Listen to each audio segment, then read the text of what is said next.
सम्पूर्ण नमस्कार, म विजय परियार। हिजोदेखिको भारी वर्षाको कारणले गर्दा नारायणी नदीको भाव एकदमै बढ्दो क्रममा छ।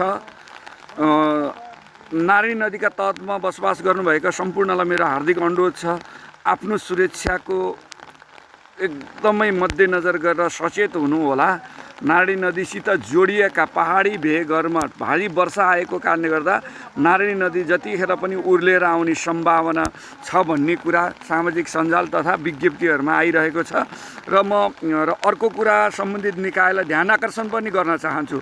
नारायणी नदीको तटबन्धनलाई छुट्याएको बजेट अहिलेको देशको भीषण परिस्थितिमा पनि कटौती नहोस्, बरु तत्कालै हुन सक्ने क्षतिलाई मध्यनजर गरेर केही बजेट छुट्याइयोस् र सेतीदेवी, ज्ञानेश्वर, सिद्धि गणेश, मजुवा लगायतका पश्चिम चितवनका ठाउँहरूमा हुन सक्ने जोखिमलाई मध्यनजर गरियोस्।